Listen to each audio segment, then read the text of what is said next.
Good afternoon, dear Arenatics. Magandang hapon sa lahat ng ating arts enthusiasts. So, hindi pa rin tapos ang National Arts Month. Pebrero pa rin po. So, hindi natin patatapusin ang National Arts Month without inviting an artist o yung may tuturing talaga natin na lead artist. So, we are indeed very lucky that we have my partner since my La Union National High School days. When we speak of La Union National High School days, my English department days, SPA days for 9 years, 11 months at La Union National High School, Senior High School, my 18 months at SPED Center, my 27 months at INSAT Integrated School, and now at San Fernando South Central Integrated School. So, magandang hapon, Sir Sena. Okay, siya ang nagturo sa anak ko kung paano gumuhit. Maliit na bata pa lang noon si Dayan, in-enroll ko sa kanya, at hindi ako nang hinayang kasi talagang hanggang ngayon nagagamit ng anak ko yung kagalingan niya sa pagguhit. And alam ko na napakaraming mga nanay ang makaka-relate sa akin ngayong hapon dahil lahat din ng mga anak nila ay naturuan ni Sir.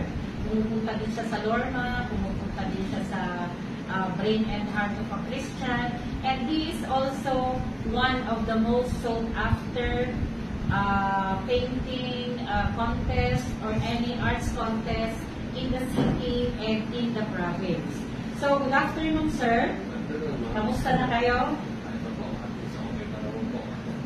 So, ako ay natutuwa, sir, na all throughout my journey as a school head, nandun ka pa rin. Natuturuan mo lahat ng mga bata sa mga school na pupuntahan ko. Ngayon, curious lang ako kung paano kayo nagsimula na bumuhit. Nagsimula akong bumuhit pang kasi 5 years old. 5 years old, alaga ko ng uncle ko na si Fernando Vicena.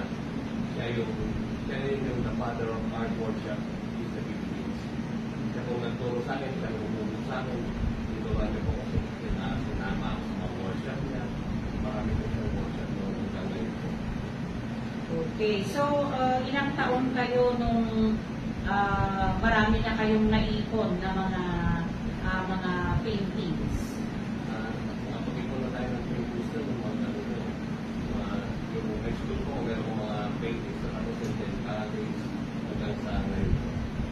So, ito na ba yung ikinoconsider mo na profession mo, sir? Ito kinoconsider natin sa profession, pero pinakamaganda dito, nagpipinta ka, tapos nagtuturo ka pa sa mga bata.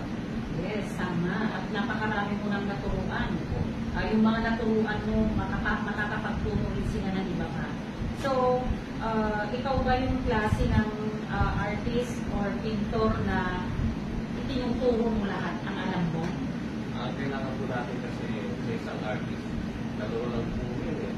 Ang isa po, tinuturo ang kanyang nalalaman. Yung isa po, ayaw mo ituturo yung nalalaman. So, meron tayong mga artist na talagang hindi nila binibigay na? Hindi niya, kunyari, tuturo ka pero hindi niya binibigay lahat. Pero yung sa akin po kasi, gusto ko, maturo din po sa lahat ng mga bata, para po sa mga pagdating ng araw, tatanda tayo, susunod na henerasyon sila naman ang papunta sa akin para hindi po huminto ang aralan ng silin sa akin. Wow! That's very nice of you, sir. Talagang yung pinaka-goal mo is maibigay ang lahat-lahat mo sa mga bata para pagdating ng panahon, sila naman yung susunod na magtuturo. So, ito na ba yung itinuturing mong kabuhayan mo, sir? Ito po. Ito dito, kailangan mo ito po yung mga kabuhayan mo, pero kailangan mo rin ang goal ko rin po dito, maturuan talaga sa mga interesadong bata. Kasi talaga, madating ang araw, nakakanda tayo, kailangan mapalit po sa akin. Okay, so tama. Kasi, kung meron ng isang most neglected skill talaga, ay yung pagpipita. Kaya nga lagi kong iniimbitahan si Sir at nagkakaroon sila ng super sessions ng lahat ng mga bata na may inclination sa arts. So, ano yung magandang maipapayo mo sa ating mga mag-aaral? Ako kasi, babanggitin ko lang sila, hirap na hirap ako when I was in college, most especially in my botany class. We need to draw mga palaka, mga kung ano-ano, mga trees, magkinat mo yung trees. Yeah, talagang hirap ako noon because I don't have the foundation. Unlike yung anak ko, na talagang binigyan ko siya ng magandang pundasyon, in-enroll ko siya sa inyo, kaya magaling siyang gumuhit. Kailangan po natin yan sa mga parents mo. Kung nakita niyo anak ninyo, nagkaroon siya ng interesado, supportan niyo po kagad doon sa mga bagay na yan, sa larangan ng art. Pero pag alam niyo na po walang talent kami yan, sinasabi niyo kasi walang talent ng anak niyo.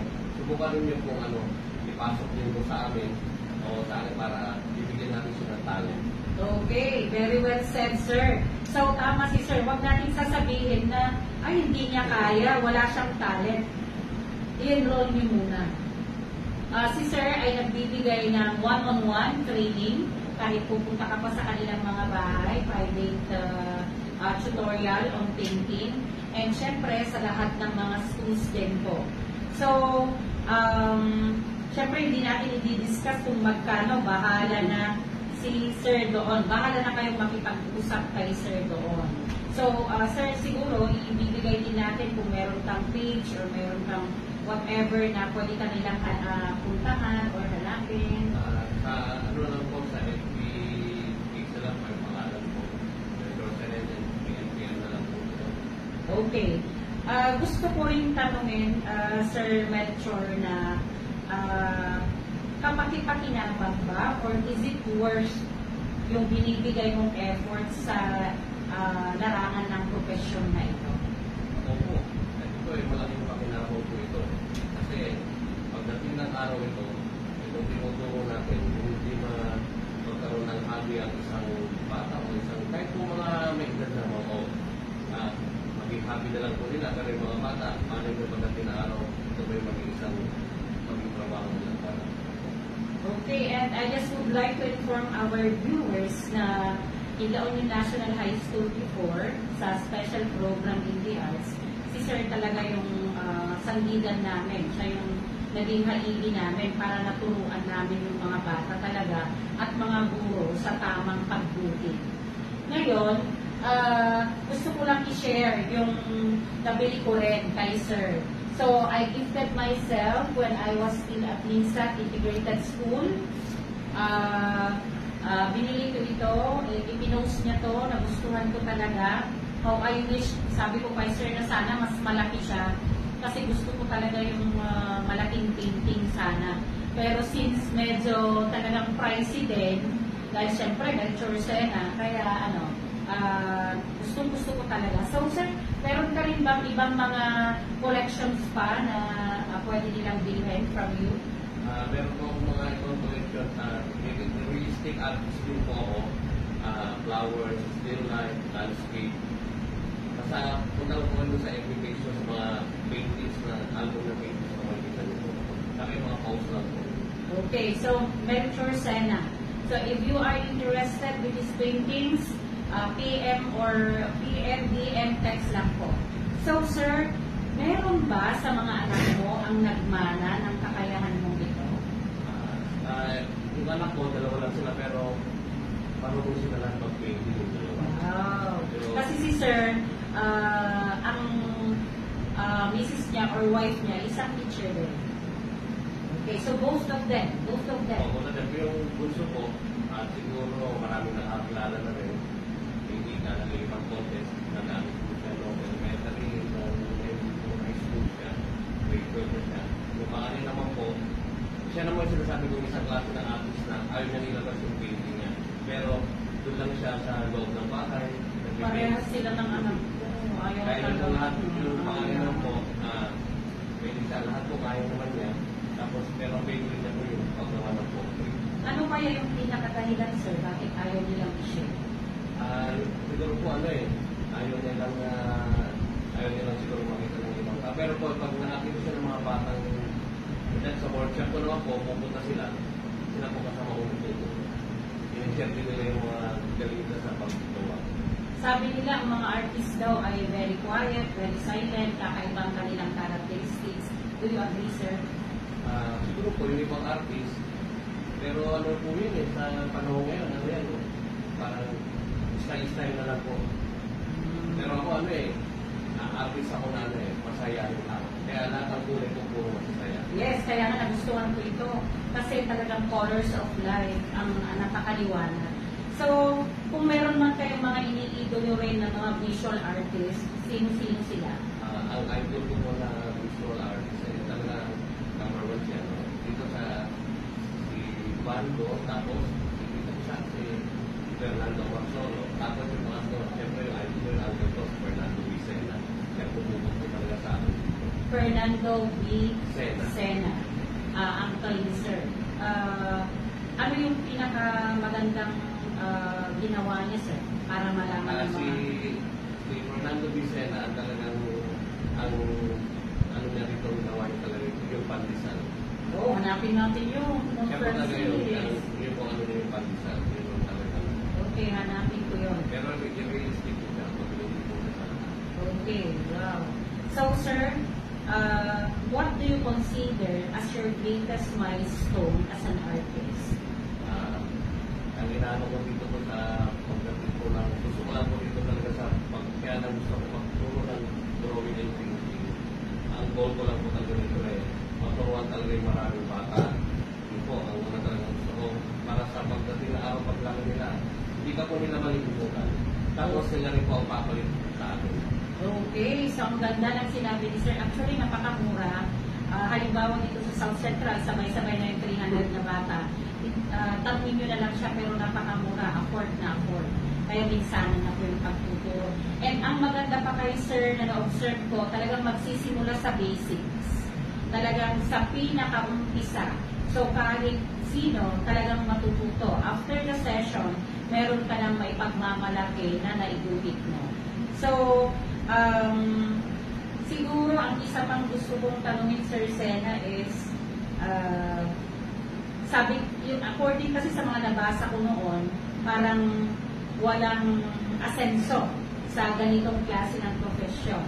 Do you agree, sir? Yun po sabi nila. Sabi lang po nila yun. Walang, kumbaga pag nag-artist ka, mababa ang po sa pag-artist ko po, meron po ano dyan, talagang kahit paano meron kang i-define dyan. Kasi kailangan mo po kasi ano eh, i-share mo yung nalalaman mo para makapagturo ka sa mga bagay. Yung painting po, pag meron ka namang mga collectors na gusto yung mga paintings mo, kikita ka rin po. Okay, and sa dinami-dami na ng taon na bumubuhay si Sir Sena, libo-libong bata na po ang naturuan niya. At ano yung pinakapangarap mo, sir, sa profession na ito? Tagang pangarap ko lang po dito, kasi po, nagpapasama po tayo ng Morris na ibang course. Pero ito talaga gusto ko eh, kahit anong gawin ko, ayaw ko, dito pa rin ako ginagawa sa profession na to. Talaga, naguntata sa puso ko yung maturuan talaga yung mga lahat ng bata sana. Sana lahat, yung mga talagang interesado, kung hindi interesado, maturuan po natin sila talaga ng drawing and painting para pagdating po talaga ng araw, kahit may mga pangulang nila, makakatipid sila sa lahat ng mga bagay. Kahit sa kuryente po, tipid yan. Kasi malialis po ang cellphone, nagpipinta lang po sila. Pagdating po ng araw, balang araw magiging professional nila. Sana, sir, makasama kita kasi I dreamt of giving safe training sa mga batang kalye, batang lansangan, sa mga pakalat-kalat lang na bata na walang ginagawa. Sana makapag-collaborate tayo na one day soon ay makuha natin sila sa isang lugar at bigyan mo sila ng training. How about that, Sir Sena? Opo, yan po pinakamagandang nasabi ko. Kasi talaga, wala lang po kasi ano eh, kasama ako, gusto ko rin po. Kasi nung bata ako, nasanay ako sa angka ko na pupunta kami sa mga barangay. Yes. Doon kami sa Maynila, sa Tuglupa. Mga pinupunta niyo po talaga yung mga smarter area. Tuturo po kami doon. Kasama niyo po ako, kaya sabi ko, siguro kayo yung puso ko. Gusto ko rin, kung sino po yung mga involved nyo yan, tawagin nila po ako. Okay, thank you very much, sir. So, abangan niyo their early natives, their followers, their viewers.